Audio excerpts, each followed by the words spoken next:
வணக்கம் மாணவர்களே. ரெஃப்ரிஜரேஷன் மற்றும் ஏர் கண்டிஷனிங் பற்றிய இந்த பகுதிக்கு வரவேற்கிறோம்.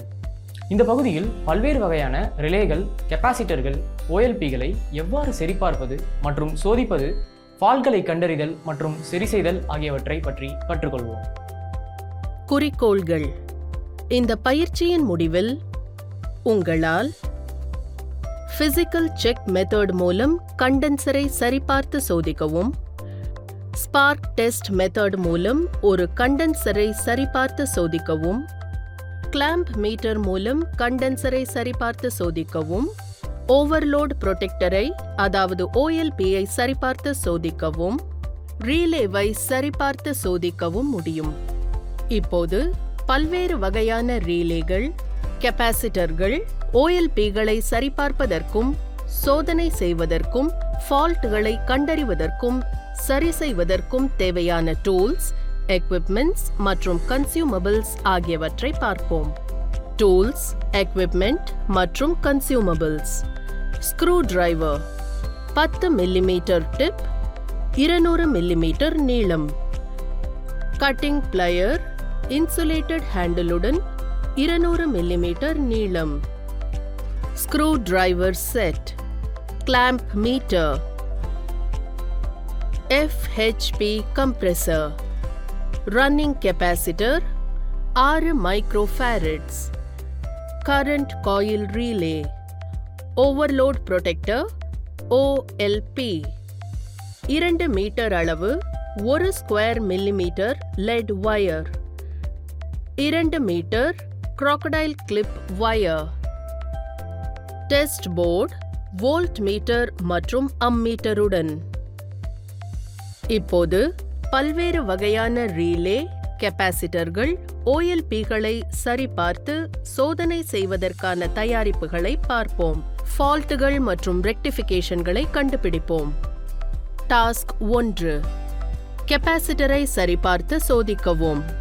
Physical check method.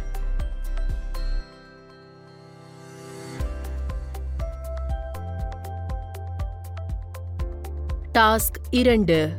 கெப்பாசிட்டரை சரிபார்த்து சோதிக்கவும். Spark test method. Low voltage power source அல்லது இந்த வேலைக்காக வடிவமைக்கப்பட்ட சார்ஜிங் டூலை பயன்படுத்தவும். ஹை வோல்டேஜ் சோர்ஸ்கள் கெப்பாசிட்டரை சேதப்படுத்தும் அல்லது காயத்தை ஏற்படுத்தும். டெஸ்டின் போது அன்பிரடிக்டபிள் ரிசல்ட்ஸ் மற்றும் பொட்டென்ஷியல் ஹசார்டுகளை தவிர்க்க கெப்பாசிட்டர் டெர்மினல்களின் சரியான கிரவுண்டிங்கை உறுதிப்படுத்தவும். டெர்மினல்களுடன் பவர் சோர்ஸை இணைக்கும் போது ஸ்பார்க்கை கவனமாக கவனிக்கவும். ஒரு significant spark capacitor charge hold செய்திருப்பதை குறிக்கிறது. சிறிய ஸ்பார்க் அல்லது ஸ்பார்க்கே இல்லை என்றால் அது டிஸ்சார்ஜ் செய்யப்பட்டது என்று அர்த்தம். ஸ்பார்க் டெஸ்டின் போது டெர்மினல்களுடன் நேரடி தொடர்பை தவிர்க்கவும். எலக்ட்ரிக் ஷாக்குகளை தடுக்க இன்சுலேட்டட் டூல்கள் அல்லது ப்ரோபுகளை பயன்படுத்தவும். விஷுவல்களில் காட்டப்பட்டுள்ளபடி டெஸ்ட் போர்டை தயார் செய்யவும். ப்ரோப் A-ஐ ஒரு கெப்பாசிட்டர் டெர்மினலுடன் இணைக்கவும், ப்ரோப் B-ஐ மற்றொன்றுடன் இணைக்கவும். கார்ட் வயரை பவர் சோர்ஸுடன் இணைக்கவும். டெஸ்ட் போர்டை சில வினாடிகள் ஆன் செய்து பிறகு ஆஃப் செய்யவும். கெப்பாசிட்டரின் டெர்மினல்களை ஷார்ட் செய்ய ஸ்க்ரூ டிரைவரின் பிளாஸ்டிக் ஹேண்டிலை பிடிக்கவும். இன்டென்ஸ் ஸ்பார்க் ஏற்பட்டால் அது கெப்பாசிட்டர் சப்ஸ்டான்ஷியல் சார்ஜில் வைத்திருப்பதற்கான எச்சரிக்கை அறிகுறியாகும். ஷாக் அல்லது இன்ஜுரியை தடுக்க மிகுந்த எச்சரிக்கையுடன் அதை கையாளவும். ஒரு வீக் அல்லது ஸ்பார்க் இன்மை ஏற்பட்டால் அது ஒரு சரியான ரிசல்ட். கண்டென்சர் டிஸ்சார்ஜ் ஆகிவிட்டது மற்றும் கையாள பாதுகாப்பானது என அர்த்தம். டாஸ்க் 3. கிளாம்ப் மீட்டருடன் கெப்பாசிட்டரை சோதனை செய்தல். ஒரு கெப்பாசிட்டரை டிஸ்சார்ஜ் செய்ய பொருத்தமான ரெசிஸ்டர் அல்லது அதன் டெர்மினல்களில் ஒரு இன்சுலேட்டட் டூலை பயன்படுத்தவும். வெறும் கைகளை பயன்படுத்துவதை தவிர்க்கவும். வோல்ட் மீட்டருடன் அதன் டிஸ்சார்ஜை சரிபார்க்கவும். பவர் சோர்ஸை டர்ன் ஆஃப் செய்து உங்கள் மல்டிமீட்டரை ஹையஸ்ட் ரெசிஸ்டன்ஸ் செட்டிங்குக்கு அமைக்கவும். பொதுவாக ஓம்ஸ் அல்லது ஒமேகா சிம்பலுடன் லேபிள் செய்யப்பட்டிருக்கும். கெபாசிட்டர் டிஸ்கனெக்ட் செய்யப்பட்டவுடன் ஆக்சிடென்டல் ஷாக்குகளை தவிர்க்க அது முழுமையாக டிஸ்சார்ஜ் செய்யப்பட்டுள்ளதா என்பதை இருமுறை சரிபார்க்கவும். கிளாம்ப் மீட்டரின் டெஸ்ட் கார்டு மூலம் கெபாசிட்டர் லெட்ஸ் அல்லது டெர்மினல்களை சிறிது நேரத்திற்கு தொடவும். சரியான கெபாசிட்டரை குறிக்கும் கிளாம்ப் மீட்டர் பாயிண்டரின் சிறிய இன்ஸ்டன்டேனியஸ் டிஃப்ளெக்ஷனை கூர்ந்து கவனியுங்கள். கிளாம்ப் மீட்டரின் அளவுகள் தொடர்ந்து லோ ரெசிஸ்டன்ஸை காட்டினால் கெபாசிட்டர் ஷார்ட் என்று அர்த்தம். கிளாம்ப் மீட்டர் சிறிது நேரத்திற்கு பின் 0க்கு நகரும். கெபாசிட்டர் திறந்திருந்தால் கிளாம்ப் மீட்டர் பாயிண்டரின் இயக்கம் இருக்காது. கிளாம்ப் மீட்டரின் லெட்டை கெபாசிட்டர் டெர்மினலுடன் தொடவும் மற்றும் கிளாம்ப் மீட்டரில் உள்ள பாயிண்டரின் டிஃப்ளெக்ஷனை கவனிக்கவும். லெட்களை மாற்றி அவற்றை மீண்டும் தொடவும். கெபாசிட்டர் திருப்திகரமாக இருந்தால் பாயிண்டரின் டிஃப்ளெக்ஷன் முதல் டெஸ்டை விட கிட்டத்தட்ட 2 மடங்கு அதிகமாக இருக்கும். டாஸ்க் 4. டெஸ்ட் லேம்ப் புரொடெக்டர் உபயோகித்து OLP டெஸ்ட் செய்தல். ஓவர்லோட் புரொடெக்டர் அதாவது OLP பொதுவாக கம்ப்ரஸருடன் இணைக்கப்பட்டு பிளாஸ்டிக் அல்லது மெட்டல் ஹவுசிங்களால் மூடப்பட்டிருக்கும். ஓவர்லோட் புரொடெக்டர் OLPயை எடுத்துக்கொள்ளுங்கள். டெஸ்ட் போர்டில் டெஸ்ட் லேம்பை சொருகி அதை இயக்கவும். ஒரு லெட்டை ஓவர்லோட் புரொடெக்டரின் டெர்மினல் 1க்கும்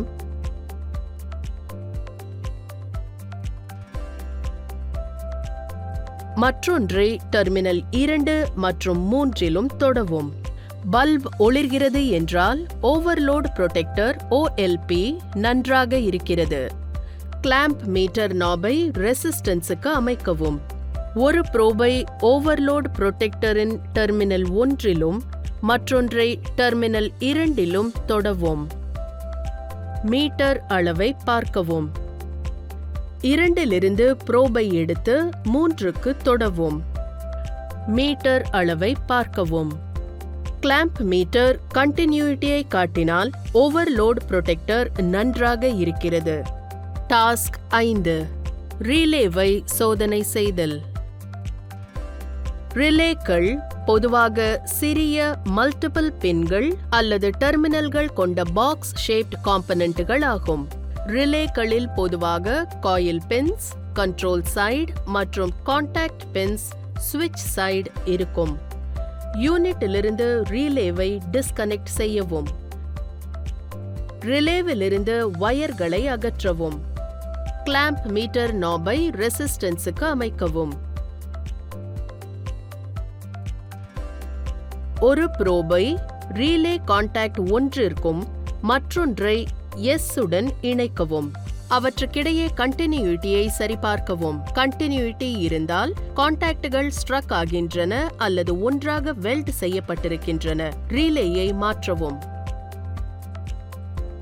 L மற்றும் M இடையே தற்போதைய ரிலே காயிலின் கண்டினியூட்டியை சோதிக்கவும். கண்டினியூட்டி இல்லை என்றால் காயில் திறந்திருக்கும் என்று அர்த்தம். ரிலேவை மாற்றவும். டாஸ்க் 6. கரண்ட் காயில் ரிலேவை சோதனை செய்தல். கிளாம்ப் மீட்டர் உதவியுடன் 1 மற்றும் 2 இடையே கண்டினியூட்டியை சரிபார்க்கவும்.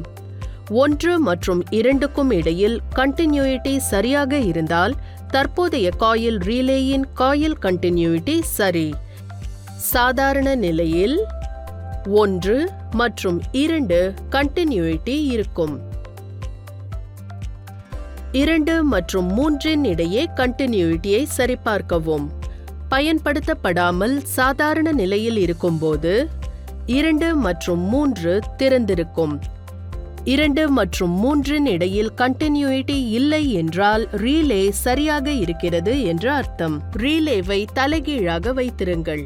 2 மற்றும் 3 இடையே கண்டினியூட்டியை சரிபார்க்கவும். கண்டினியூட்டி இருந்தால் ரீலே சரியாக இருக்கிறது என்று அர்த்தம். அதை அதன் ஒரிஜினல் பொசிஷனுக்கு கொண்டு வாருங்கள். 2 மற்றும் 3ற்கு இடையில் கண்டினியூட்டியை சரிபார்க்கவும். கண்டினியூட்டி இல்லை என்றால் ரீலே சரியாக இருக்கிறது என்று அர்த்தம். பிளஞ்சர் மூமெண்டை சரிபார்த்து சவுண்டை கவனிக்கவும். ரீலேவை தலைகீழாக வைத்திருங்கள். பிளஞ்சர் மேலே நகர்கிறது. நீங்கள் சவுண்டை கேட்கலாம். அதை நார்மல் பொசிஷனுக்கு கொண்டு வாருங்கள். பிளஞ்சர் கீழே வருகிறது. நீங்கள் சவுண்டை கேட்க முடியும். சவுண்ட் இல்லை என்றால் ரீலே குறைபாடுடையது மற்றும் ரீலே பிளஞ்சர் ஆபரேஷன் சரியாக இல்லை என்று அர்த்தம். டாஸ்க் 7. வோல்டேஜ் ரீலேவை சீரீஸ் லேம்ப் கொண்டு சோதனை செய்தல். வோல்டேஜ் அல்லது பொட்டென்ஷியல் டைப் ரீலேக்களில் இருக்கும் NCC நார்மலி க்ளோஸ்ட் கான்டாக்ட்ஸ். பொதுவாக க்ளோஸ்ட் கான்டாக்ட் பாயிண்ட்ஸ் NCC 1 மற்றும் 2 ரீலே பிரஷர் காயில் 2 மற்றும் 5 இடையில் இருக்கும். ரிலே பாயிண்ட் 1 மற்றும் 2 பொதுவாக க்ளோஸ்ட் கான்டாக்ட் பாயிண்ட்ஸ்.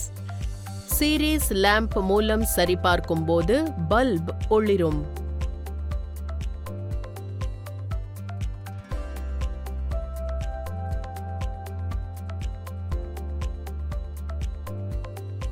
பாயிண்ட் 1 மற்றும் 5 கான்டாக்ட் பாயிண்ட்ஸ் காலிங் பெல் போல ஒலிக்கும். இது ஒரு சீரீஸ் லேம்ப் மூலம் சோதிக்கப்படுகிறது. பொட்டென்ஷியல் பாயிண்ட்ஸ் அல்லது பிரஷர் காயில் பாயிண்ட்ஸ் 2 மற்றும் 5 ஆகியவற்றை லேம்புடன் சீரீஸாக அமைக்கவும். எல்லாம் ஒழுங்காக இருந்தால் உங்களுக்கு ஒரே ஒரு டிக் சவுண்ட் கேட்க வேண்டும், ஏனெனில் அது எனர்ஜி பெறுகிறது மற்றும் கான்டாக்ட் பாயிண்டை உடைக்கிறது. மேலே உள்ள ரிசல்ட் டெஸ்டுக்கு வந்தால் ரீலே காயில் செயல்பாடு சரியாக இருக்கும். ரீகேப்.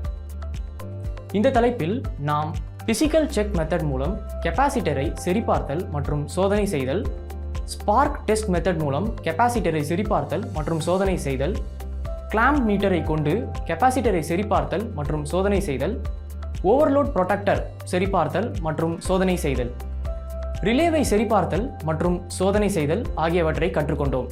பல்வேறு வகையான ரிலேகள், கெப்பாசிட்டர்கள், OLPகளை எவ்வாறு சரிபார்ப்பது மற்றும் சோதிப்பது, ஃபால்ட்களை கண்டறிதல் மற்றும் சரி செய்தல் ஆகியவற்றை நீங்கள் அனைவரும் புரிந்து கொண்டீர்கள் என்று நம்புகிறேன்.